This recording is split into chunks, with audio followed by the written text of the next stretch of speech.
유명한 헨리 나우엔의 저서 중에 Our Greatest Gift라고 하는 그 베스트셀러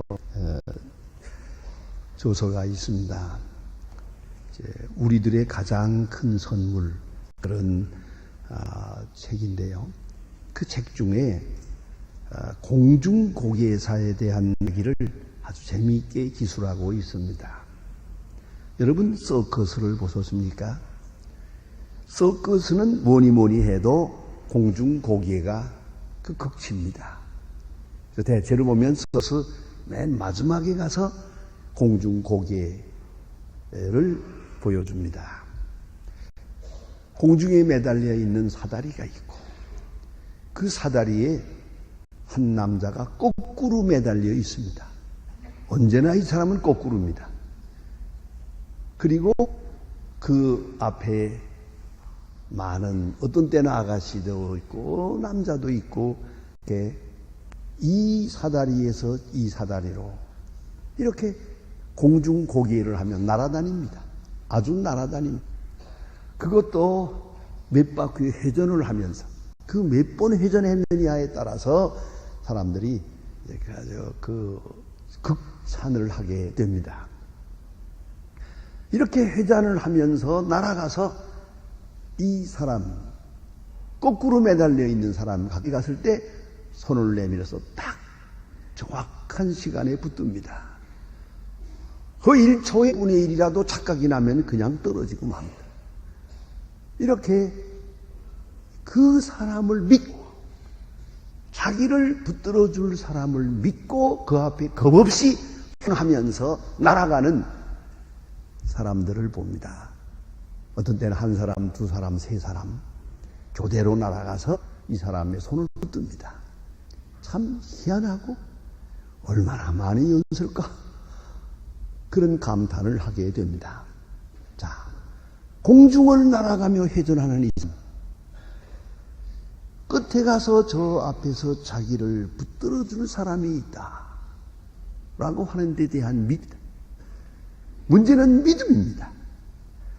이렇게 허공을 날아갔지만은 저 끝에는 가서 딱 붙들어 줄 것이라고 하는 믿음이 있기 때문에 이 같은 공중고개를 할 수 있는 것입니다.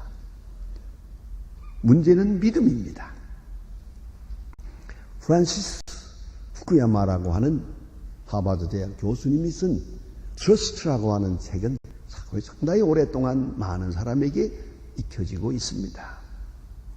우리말로 번역할 때에도 이 말을 번역하지 않고 웬일인지 트러스트 이렇게 책 이름을 썼습니다. 책의 내용은 간단합니다. 이 사회와 국가가 잘 되려면 든지 망하든지 이 모든 원인이 어디 있느냐? 자본도 아니고 지식도 아니고 기술도 아니라는 거예요. 문제는 믿음이라는 거예요. 믿음, 신뢰성이 문제라는 거예요. 그리고 어떤 사회는 믿음이 그 지수가 높고 어떤 사회는 지수가 떨어진다. 낱낱이 한 책 전체의 이것을 예를 들어서 설명하고 있습니다. 개인도 국가도 마찬가지입니다. 신용도가 그 삶의 근본이요 번영의 기본이라는 것이옵니다. 여러분 잘 아시는 대로 공산주의 사회가 그렇게 당당하더니 하루아침에 다 무너져버리고 말았어요. 그 무너질 때의 동구권을 부지런히 제가 찾아가서 여러 나라를 한번 순방해 보았습니다. 확실히 동구권은 한 100여 년 전 잘 살았더만요. 그 건물이나 그 시설을 보면 잘 살았어요. 그런데 공산주의 하는 몇 년 동안에 완전히 망했어요. 아주 거지가 됐어요. 요새 좀 나아졌습니다마는 좌우간 완전히 거지고, 특별히 동독 같은 데 가보면요, 공산주의 때에 든 집은 무너진다고 사람들이 들어가질 않아요.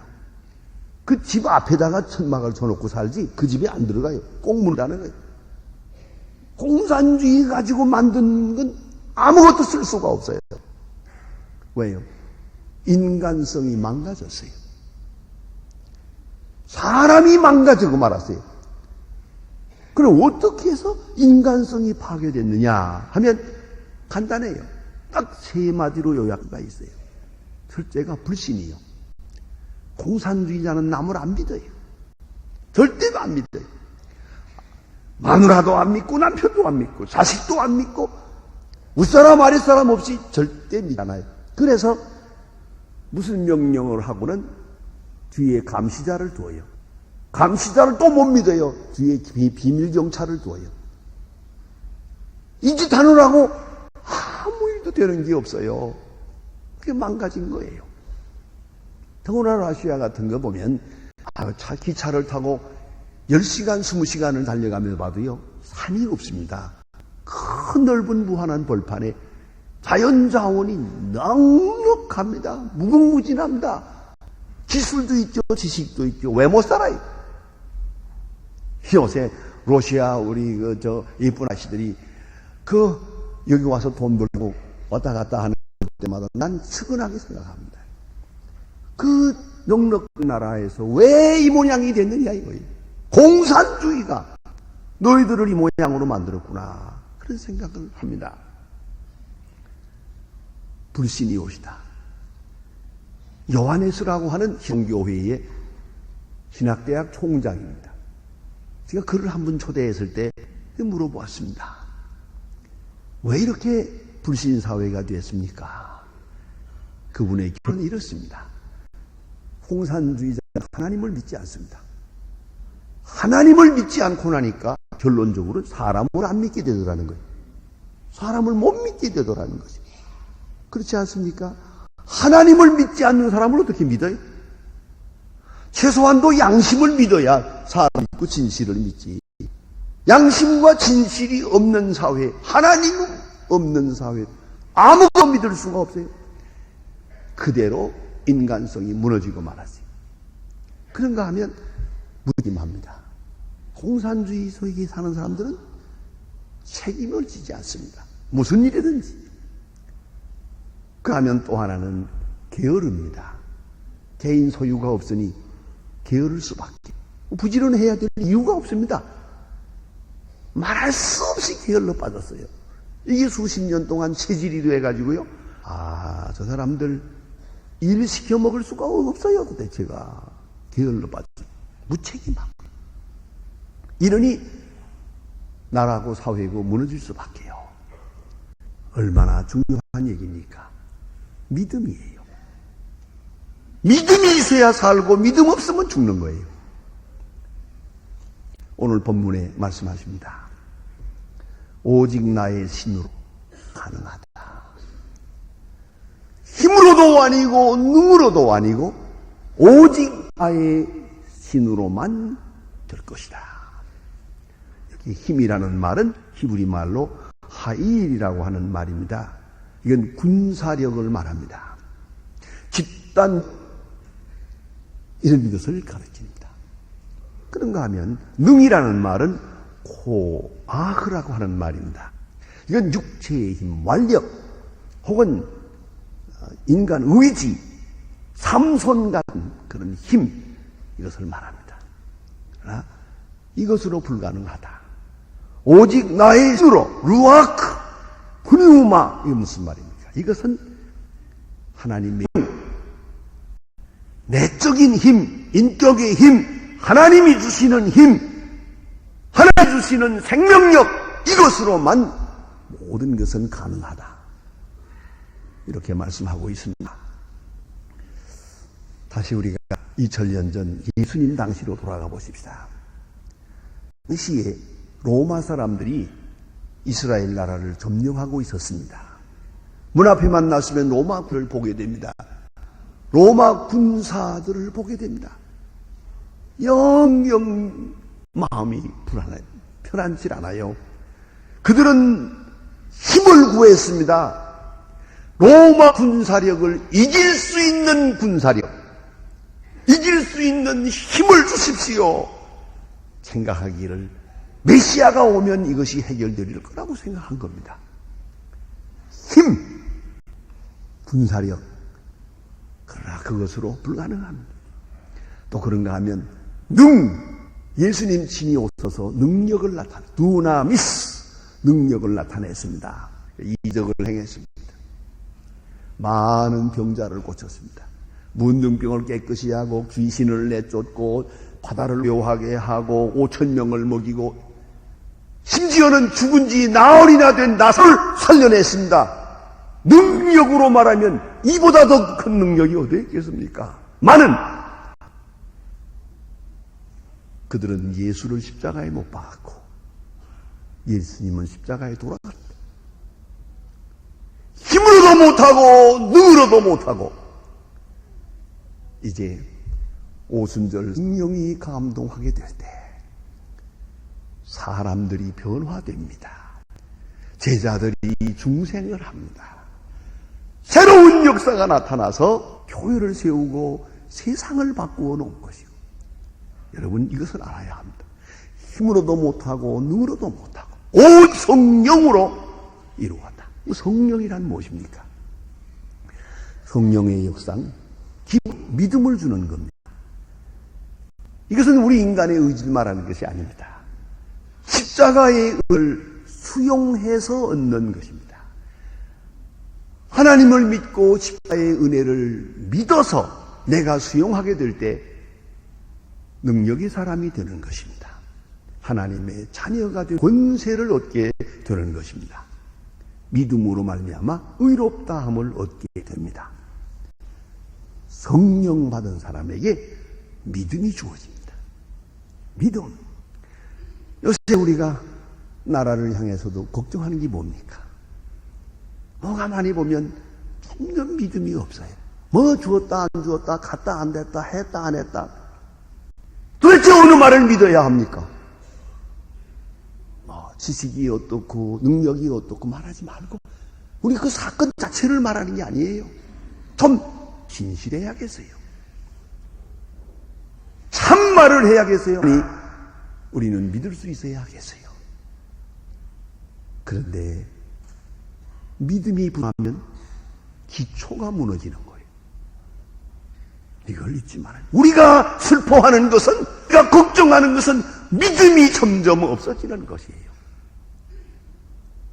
여기 문제가 있는 것이죠. 특별히 초대교회에서 예수님의 제자들, 하나님을 믿고 주의 능력을 믿고 구원을 믿을 뿐만 아니라 하나님이 나와 함께 계시다는 것을 믿었어요. 베드로와 요한이 성전 미문에 들어가다가 나면서부터 안전방이 된 사람을 봅니다. 보는 순간 그 마음속에 성령이 감동을 해서 늘 보던 안전방이지만 오늘은 그냥 지나갈 수가 없어요. 딱 붙들고 나사렛 예수의 이름으로 명하노니 일어나라! 벌떡 일어납니다. 전 그 장면을 늘 마음에 생각합니다.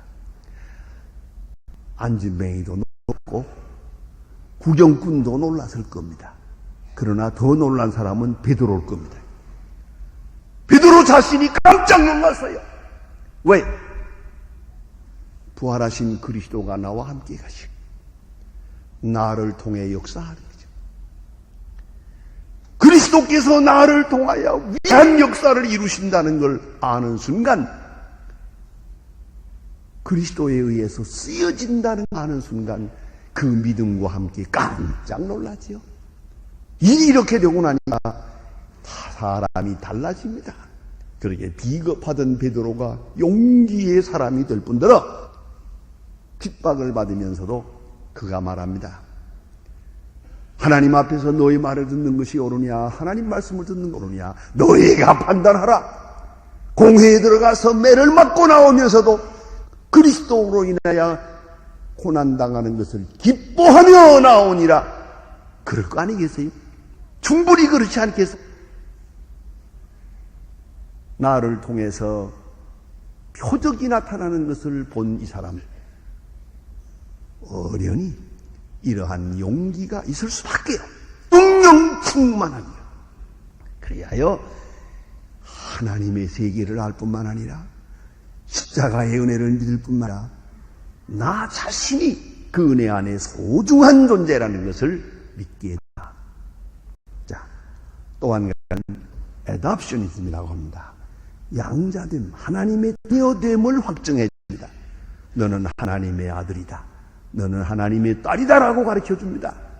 아무리 고난을 당하고 아무리 어려운 일을 당해도 성령 받은 사람은 하나님 나와 계시고 나는 하나님의 사랑받는 자녀라는 것을 믿게 됩니다. 그래서 말입니다. 오히려 건강한 때 몰랐다가 병 들어가지고 하나님이 나를 사랑하는구나. 병으로 하나님이 나를 사랑하는구나. 오히려 실패하고 어려울 때 하나님은 특별히 나를 사랑하십니다. 이것을 깨닫습니다. 성령 받은 사람은 그런 마음을 합니다. 그렇기 때문에 세상이 달라집니다. 세계가 다르고 세계관이 다르고 가치관이 다르고 인생관이 다릅니다. 은혜 안에서 하나님의 자녀된 세계관, 자녀된 인생관을 가지고 살아가게 됩니다. 성령 충만한 사람입니다. 또 하나는 성령은 퓨리피케이션, 사람을 변화시킵니다. 이건 의지적인 노력이 아닙니다. 나도 모르게 성령이 마음에 들어왔을 때 달라집니다. 입맛도 달라지고 성향도 달라지고 눈빛도 달라지고 얼굴도 달라집니다. 어떻게 달라지는가 보세요. 자, 그리스도가 내 안에 계셔서 나두게 담배 냄새가 싫어집니다. 그 담배 끊고 냄새가 싫어집니다. 술도 끊고 전에 미워하던 사람이 사랑하게 됩니다. 전에 시원치 않게 보았던 마누라가 요새 와서 예뻐집니다. 그게 바로 성령의 역사라는 게예요. 나는 불행하다 싶었는데 오늘 와서 보니 행복합니다. 주변 환경이 다 변화되는 것을 느낄 수가 있어요. 제가 오래전에 우리 교회 여집사님 한 분이 오후에 제가 사무실에 있을 때 찾아왔어요. 그리고 금일봉을 내놓고 이건 무슨 헌금이요 했더니 얘기를 좀 들어보세요. 저는요 옷을 사게 되면 한 번에 가서 세 벌은 사야 됩니다. 그리고도 모자라면 그저 또 카드 거야 되고요. 빚을 지고 오도록 가서 사는 길에 여러 벌을 사는 그런 버릇이 있었는데 오늘도 그저 한 세 벌 살려고 좀 가지고 나갔는데 딱 옷을 보는 순간 골라놓고 보니까 이거 비슷한 거 집에 하나 있는데 그냥 입고 말지. 또 하나 골라놓고 보니까 약간 한 철에만 입는 건데 철 다 지나갔는데 뭐 그냥 하고 말지. 또 하나 골라놓고 보니까 야, 너무 비싸다.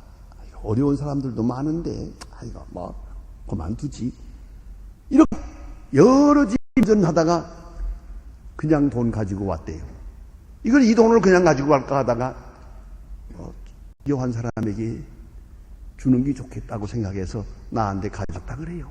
아주 잘했다고 그랬어요. 그렇지 않습니까?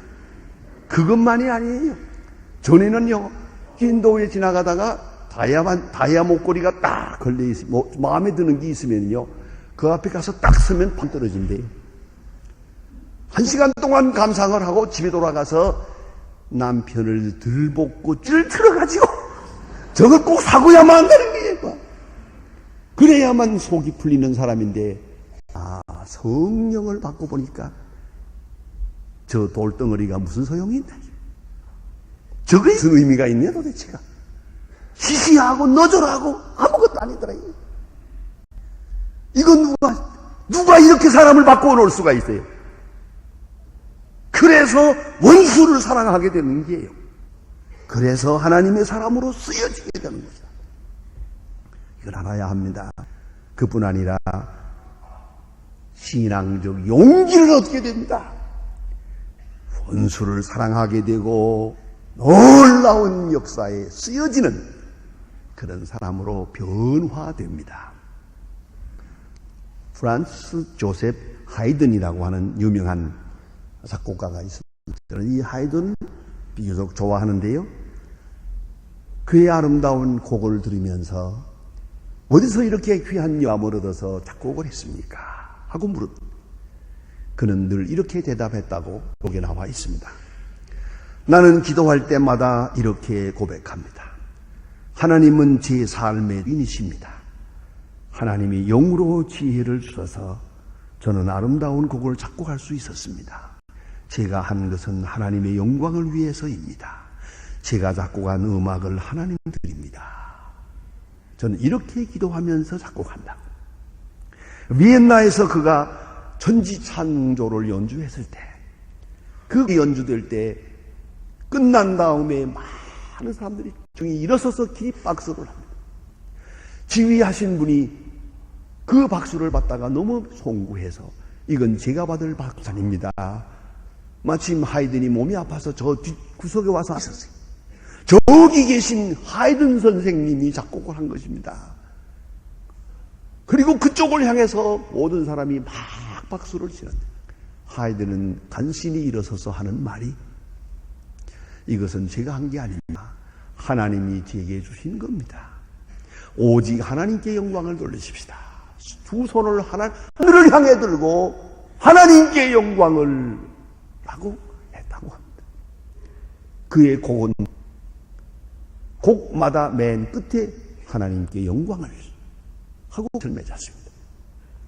여러분, 성령 받은 사람은 자기를 이기고 교만을 이기고 나약함을 이기고 다 승리합니다. 오직 하나님의 영광을 위해서만 살아가게 됩니다. 오늘 본문에 보니 무엇을 보는가라고 질문합니다. 현실은 난감합니다. 아무것도 보이지 않습니다. 그러나 이걸 잊지 말아야 합니다. 힘으로도 못하고 힘으로도 못합니다. 힘이 있으면 될 것 같고 능력이 있으면 될 것 같은데 아니옵시다. 여전히 길 길밖에 없어요. 오직 성령으로, 오직 여호와의 힘으로 할 것이에요. 내 지혜를 얻을 수 있습니다. 용기를 얻을 수 있습니다. 창의력도 있습니다. 지도력도 있습니다. 그리고 확실한 미래가 보입니다. 힘으로도 아니고 능으로도 아니고 오직 여호와의 신으로 가능합니다. 기도하십니다. 하나님 아버지, 주께서 우리에게 은혜 주시사 오늘도 주의 성령에 이끌려 교회에 나올 수 있게 하심을 감사합니다. 이제는 더 충만함을 주어서 우리의 생각도 세계관도 변화시고 가치관도 주님의 그것과 같게 하여 주시고 특별히 행복관도 주님의 마음에 있었던 것과 같게 하옵소서. 주님이 사랑하시던 자를 사랑하고 주님이 기뻐하시던 바를 기뻐할 수 있는 주의 사람으로 살게 하시고 충만한 가운데서 늘 승리의 생활을 하게 하옵소서. 예수님의 이름으로 기도합니다. 아멘.